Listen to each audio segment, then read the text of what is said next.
Now, my first step I normally do on anything when I get brand new brass is I check the length.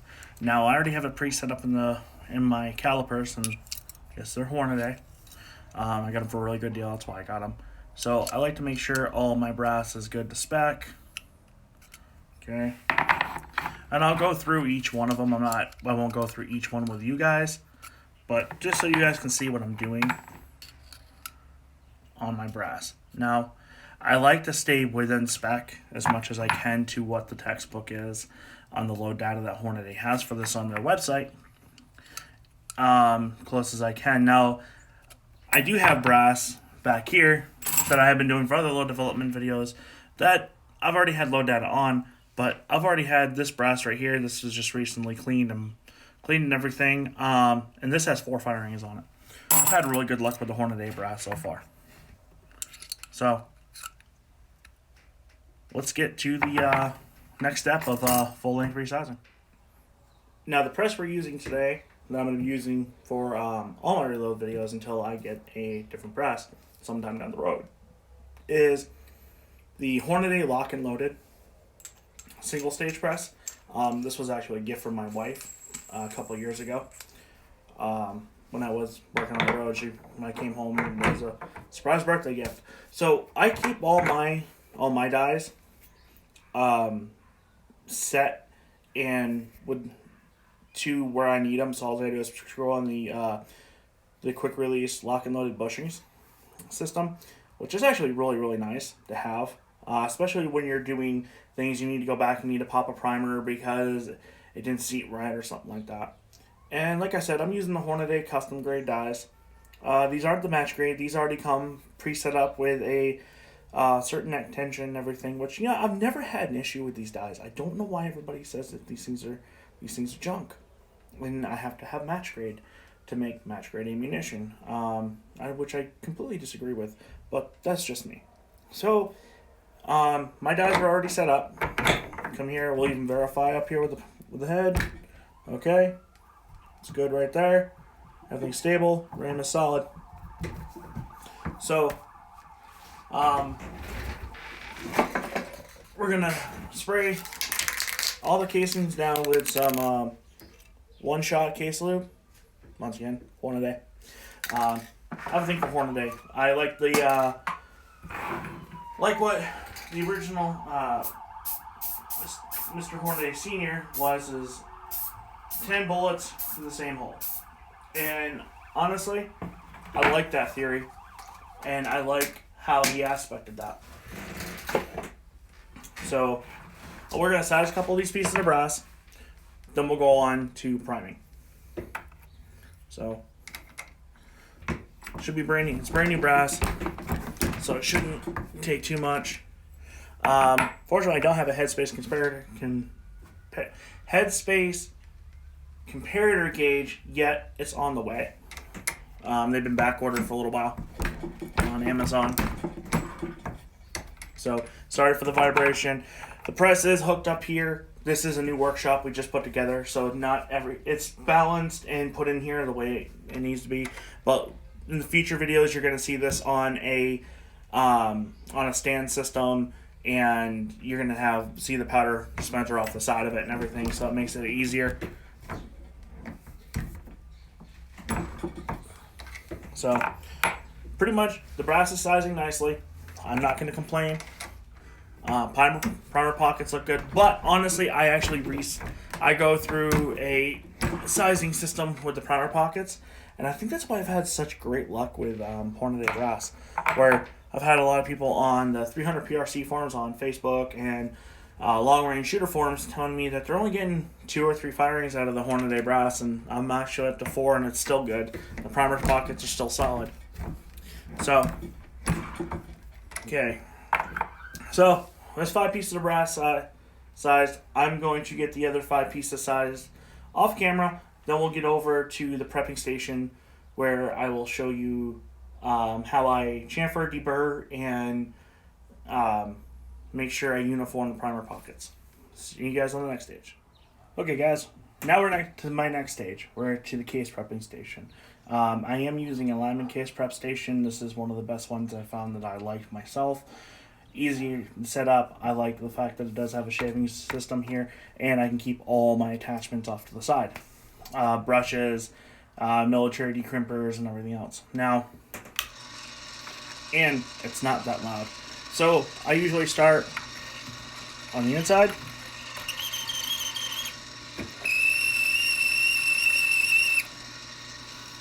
Check it, make sure I got a good chamfer.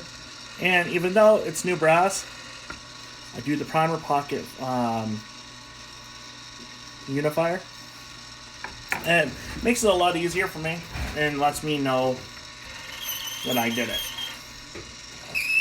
Very new brass, but I still go through all the same steps as I do if it was once fired or more. Now, I didn't do the neck brush on the first piece, and that was my bad. So,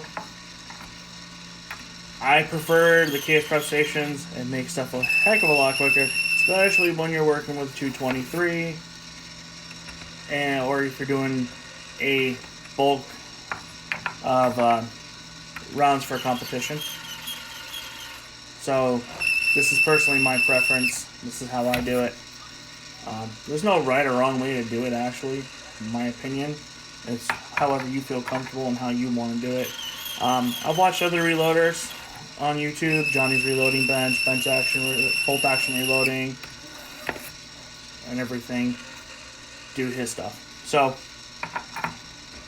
there's 5 pieces done. We're going to take it to the next step. Okay, now we're on to the priming stage. Priming for me is kind of a 2-step system because I gotta load the primers into the priming tube. So we gotta load them here, put them over here to our RCBS auto primer. So what's nice about Federal is one thing I really like about them is all the primers come in 10 row increments. So we're doing 10 round load development.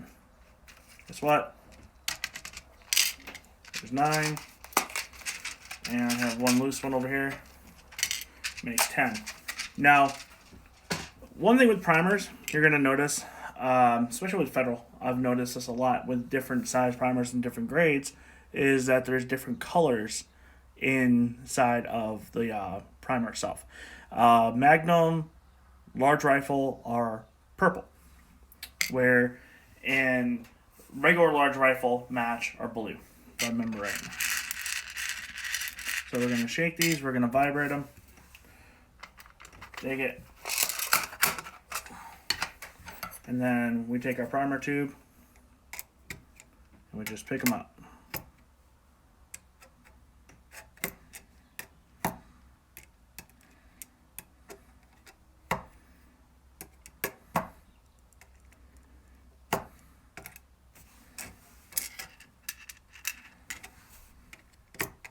When you're doing bulk, it actually makes it a little bit easier. So you're not chasing the primers around.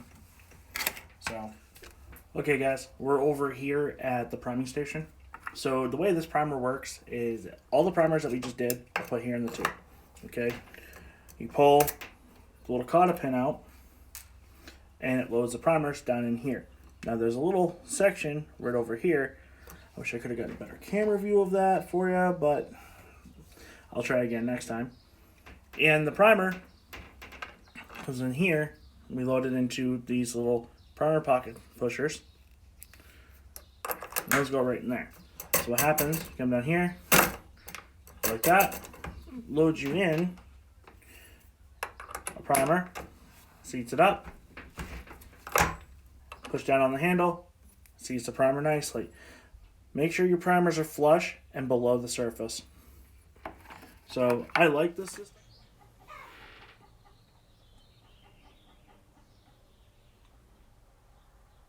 Okay, everybody.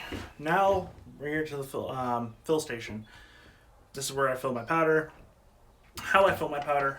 I don't have an electronic powder dispenser. I actually use a Hornady lock and loaded powder dispenser up here. I have it regulated sitting here with the metering system. Now, I do have a little pocket scale, the Hornady. I forgot what model this was. But you know something, it works. I've had it for 2 years. Um, my thing I do, and I recommend anybody to do, is make sure your scale is cleaned off and make sure you calibrate it every time. Now, calibration is important because you want to make sure your loads are precise. This is what's going to help you get your standard deviation, your extreme spread down to low numbers. I'm going to calibrate it. And now this only uses like a 10 gram weight, which was included, and it's kind of nice. I do plan on upgrading my scale later down the road to a different scale. I do want to get a bigger base scale, or a more precision scale, I should say. I might get an electronic powder dispenser. I don't know. I haven't decided yet. But we're going to come over here. We're going to throw a load, take the top off. First load, always just throw back into the thing. And the 7977 doesn't meter as well as H1000. We're at 71.2. And we're going to be starting our load off at 70.4. So, yeah, it's metering a little high, which is fine. So, this is what I'll do, is I will take some powder, put it in the trickler. We'll get it trickled down to precisely where we need to be.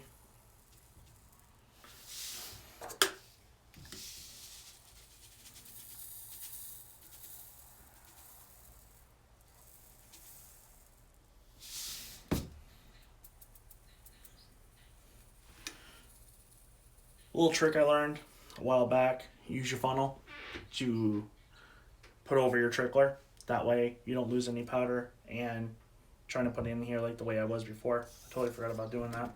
Okay guys, we're over here at the press. We're going to press these down in synchronized order. We're going to check the coal at the end. I like picking up random ones in the middle of my seating and just double checking them, making sure everything's good. Now, I'm going to show you. So, here's my calipers. So you guys know they're set at 3.700 inches, which is the case overall length. Now, here is the projectile we're going to be using today. It is a 225 grain ELD match. These bolts were actually designed and made around for the 300 PRC, but there is load data for the 300 Win Mags. And the 300 Win Mag that we have here at the channel, these really did not like that much. But I'm going to start back here. I usually put the bullet up on the thing. Case goes in. And I'm going to figure out how to do this while I'm videoing. And move the camera over just a little bit so you guys can see. Like I said, I keep it because I shoot this a lot, so I keep everything set. But let's double check it. As you guys can see, tip to the bottom. I'll bring it over here to the side for you guys.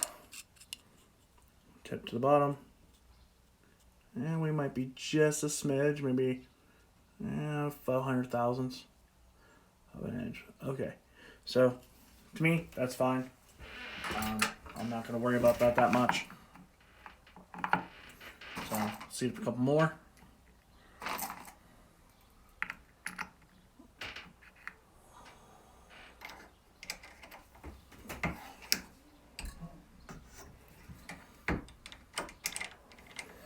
I'm going to double check that one.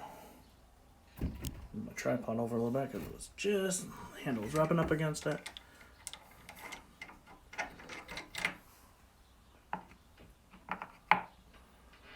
And I'm going to get the rest of these seated, and I will get back. Now we've gotten to the final part where you have an actually completed bullet. Here we have 10 steps to go to the range, all set up at our coal, which is our cartridge overall length of 3.7 inches. Now we're going to go to the range. I'm going to test these rounds out with this powder that I used in the video, and we're going to go from there. But thank you guys for watching. I appreciate it. Like if you like the video, put a thumbs up on it. If you have any questions or comments, please put them down below. I really enjoy interacting with viewers and hope to see you guys on the next one. Have a great day.